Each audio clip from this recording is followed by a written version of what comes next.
Alright, so the Road to the Laugh Tale Volume 3 has been released, and this is giving us like major supplementary information on what has like recently happened in the series and things that we should know going further because, you know, we're entering the final saga. And there's a lot of good stuff here. And also, like, if you're super hardcore into One Piece, you're probably gonna know all of this, but it's also confirming some of the things that we've kind of just been speculating about up until this point. So that's always nice, especially with a series like this. But the main things that it's covering here are like Luffy's Nika fruit and just kind of devil fruits in general. And I want to talk about that stuff. So first of all, with Luffy's fruit here, it says an 800-year-long gap between awakenings, when one's mind and body are finally able to harness the true potential of their devil fruit, an awakening occurs. This particular fruit hadn't been awakened in 800 years, but when it was, its alternate name became clear. So the part about when one's mind and body are finally able to harness the true potential of their devil fruit, an awakening occurs. I think that's pretty much what Kaido told us actually recently in the manga, like towards the end of his fight with Luffy. But the whole part about it hadn't been awakened in 800 years, 800-year-long gap between awakenings. I think this is the first time that's being confirmed, because before this, in chapter 1037, when the Gorosei are talking about this fruit being awakened, they say it hadn't been awakened for centuries upon centuries. And, you can infer that that means 800, but they never explicitly said that number. So I guess this means that the last person to awaken this fruit was Joy Boy.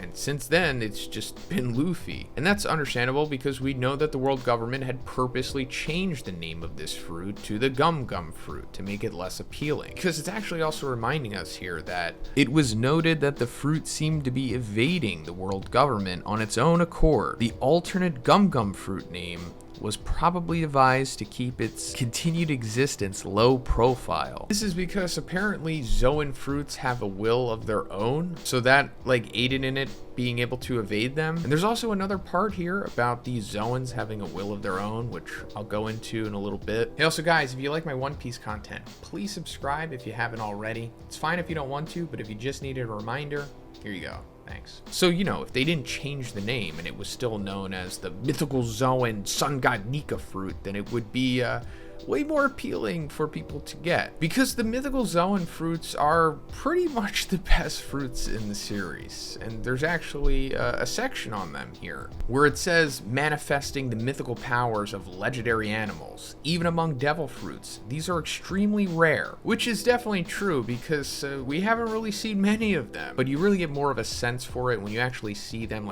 listed here. But going further, it also says, the majority of them seem to possess unique abilities akin to paramecias on top of the standard Zoan transformation. And yes, that's very true. I mean, for example, just look at Kaido and Luffy's fruit. Kaido can transform into this big, massive dragon, but also fire lightning and fire and wind and stuff. It's like 3 devil fruits in one. Same thing with Luffy's. He gets the Zoan transformation of becoming whatever Nika is, but then also he gets the paramecia awaken abilities of changing things into rubber. And also that aspect of the fruit is touched on here as well, where it says the bizarre ability to rubberize one's surroundings can even make lightning grabbable, and that's pretty awesome. And when that chapter was released and we were going over that sequence, I don't know why, but I didn't even think that was happening at the time. I didn't even think oh, he just made the lightning rubber. And to be honest, I don't even know what I was thinking at that time. I guess I just thought, oh, Luffy can just do whatever he wants, because we were also getting the exposition about he has the ability to turn imagination into reality, and that caused a lot of discussion because we were kind of comparing it to the mask, and it was oh, can he just literally do whatever he wants? But I guess it's not really so much that, but just the way that he can manipulate his abilities both on the paramecia aspect of them as well as the Zoan makes it seem as though he can quite literally turn his imagination into reality. But to be honest, I think that's so cool, just rubberizing lightning and then just grabbing it and using it, kind of like Zeus in the new Love and Thunder movie. And yeah, that is pretty ridiculous as it has been described. And I always thought that the Mythical Zoan fruits were kind of just Oda's way of saying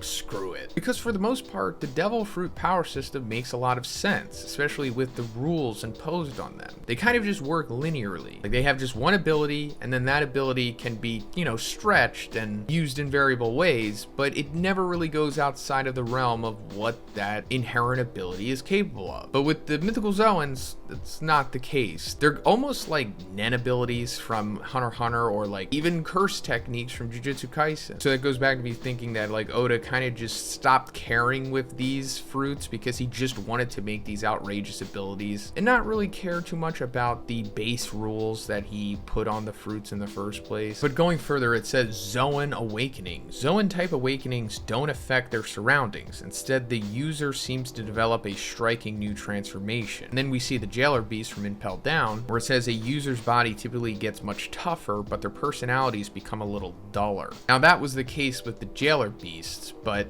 Luffy's personality obviously became more extrapolated, if anything. And also we're getting another panel from that Jailer Beast sequence from Impel Down with Crocodile saying they all have devil fruit powers. They're awakened Zoan types. The greatest strength are their toughness and recovery speed. And I'm just glad that this is, you know, being confirmed, that this was hinting at that for the longest time, because this was like one of the key sources of information that we pulled from during the weeks of the chapters that Luffy's awakening was being released. And we were using that to pretty much make sense of why Luffy's awakening happened when it did. Like after he was knocked by Kaido, you know, after getting distracted by the CP0 agent, that's when he suddenly was able to awaken his fruit. But also that brings us to the part about the Zoan fruits having a will of their own. It says in recent years, this trait has allowed for the development of technology that feeds, in quotations, Zoans to inanimate objects. So as we know at this point, Vegapunk somehow developed the ability for inanimate objects to eat devil fruits. And when we first discovered that this was even a thing, like way back in Alabasta, when that baseball gun thing became a dog or whatever, Usopp was like, that's ridiculous. Even if it was originally a gun, why is it moving? Devil fruits don't have minds of their own. And